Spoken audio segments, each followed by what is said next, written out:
मी दीपाली दीपश्रेच किचनमध्ये तुम्हा सगळ्यांचे स्वागत करते। आज आपण शेवग्याच्या पानांची भाजी कशी बनवायची ती बघणार आहोत।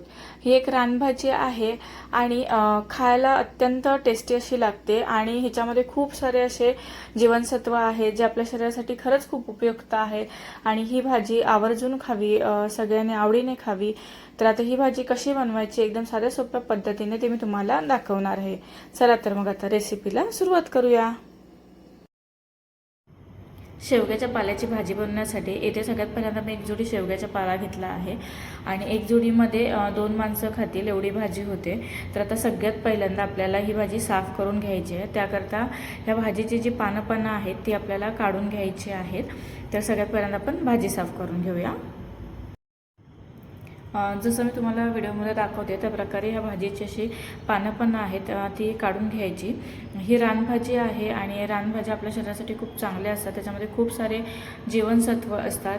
त्यामुळे अशा भाज्या मार्केटमध्ये भेटल्या तर आवर्जून आणाव्यात आणि ह्याची भाजी करून खावी, आपल्या शरीरासाठी खूप उपयुक्त असते।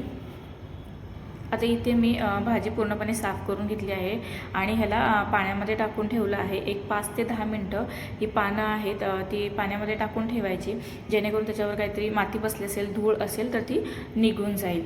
आणि मग आपण ह्याला स्वच्छ धुवून घेतल्यानंतर गॅसला साईडला एका टोपामध्ये पाणी गरम करायला ठेवलं आहे। पाणी गरम झालं की ही पानं आहेत ती सगळी त्या गरम पाण्यामध्ये टाकायची आणि एक 10 मिनटासाठी उकळवून घ्यायची। टोपामध्ये पहिलंच पाणी गरम करायला ठेवलं पाहिजे, असं काही कंपल्सरी नाही आहे। तुम्ही टोपामध्ये पाणी घेऊन त्यात पानं ठेवलात आणि त्याच्यानंतर डायरेक्ट टोप गॅसवर ठेवलात आणि 10 मिनटं उकळून घेतलात तरीसुद्धा चालेल, 10 ते 15 मिनटं। पानं जर कोवळी असतील, शेवग्याचा पाला आहे तो कोवळा असेल तर लगेच शिजला जातो, पण जर थोडाफार जून असेल तर थोडी 5-10 मिनटं जास्त भाजी उकळून घ्यायची, बस एवढंच। तर आता इथे मी 10 मिनटं शेवग्याचा जो पाला आहे तो उकळून घेतलेला आहे। पाला 10 मिनटं उकळला की कोणतीही चाळणी घ्यायची आणि त्याच्यामध्ये पाणी आहे ते गाळून घ्यायचं। पाणी गरम असतं, उकळी आलेली असते, त्यामुळे व्यवस्थित सांभाळून, नाही तुम्ही डायरेक्ट बेसिनमध्ये सुद्धा चाळणी ठेवून त्याच्यामध्ये पाणी ओतून घेतलात तरीसुद्धा चालेल आणि ह्याच्यातलं जे पाणी आहे ते व्यवस्थित नितळलं जातं। भाजी चाळणीमध्ये काढून घेतली की थंड होईपर्यंत वेट करायचं, किंवा जर घाई असेल, पटकन भाजी बनवायची असेल तर ही अशी चाळणी नळाखाली पकडून ही भाजी पटकन थंड करून घेऊ शकता तुम्ही। आणि त्यानंतर ही भाजी आहे ती हाताच्या साहाय्याने अशी मूठ पकडून भाजीतलं पाणी आहे ते पिळून काढायचं। भाजीतलं पाणी पिळून काढायचं आणि भाजीतलं पाणी पिळून काढून झालं की भाजी जरा अशी मोकळी करायची, सुटसुटीत करायची आणि त्याच्यानंतर आता आपल्याला फोडणी द्यायची आहे।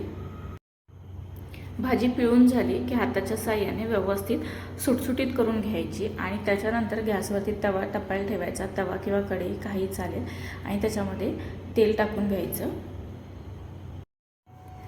तेल तापलं की त्याच्यामध्ये लसूण घालायचा आणि बारीक चिरलेला कांदा, आणि त्यानंतर कांदा चांगला परतून घ्यायचा तर कलर चेंज होईपर्यंत। आणि एकदा का कांदा छान भाजला गेला की त्याच्यामध्ये नंतर हळद घालायची, त्यानंतर तिखट मसाला, आणि आपण भाजी पिळून जी सुटसुटीत करून घेतली आहे ती त्याच्यामध्ये ॲड करून घ्यायची।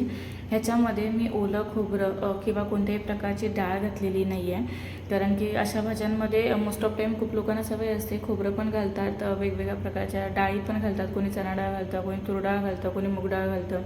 तर मी ह्याच्यामध्ये कोणत्याही प्रकारची डाळ घातली नाही आहे, फक्त भाजी बनवली आहे, चवीनुसार मीठ टाकलेलं आहे आणि ही एकदम साधी सोपी भाजी खायला इतकी अप्रतिम लागते, खूपच टेस्टी लागते। थोडासा ह्याच्यावर पाण्याचा शिंतोडा मारून घ्यायचा आणि त्याच्यानंतर ही जी भाजी आहे ती गरमागरम भाकरी विथ भाजी एक नंबर टेस्ट लागते। तुम्ही माझ्या पद्धतीने ही भाजी नक्की एकदा बनवून बघा, तुम्हाला खरंच खूप आवडेल। आणि त्याच्यानंतर मग गॅस बारीक करायचा, त्याच्यावरती झाकण ठेवायचं, एक 5 मिनटासाठी अशीच सोडून द्यायची भाजी, जेणेकरून आपले जे मसाले आहेत ते छान असे भाजीमध्ये उतरतील। आणि त्यानंतर एक 5 मिनटाने भाजीचा ह्याच्यावरचं झाकण काढायचं, तव्यावरचं झाकण काढायचं आणि ही भाजी आहे ती गरमागरम भाकरीबरोबर खायची, खूपच छान अप्रतिम लागते, टेस्टी आहे, खूप छान, मला खूप आवडते। आणि मी ह्याच्यामध्ये कधीही खोबरं टाकत नाही, कोणत्याही प्रकारची डाळ टाकत नाही, अशीच बनवते.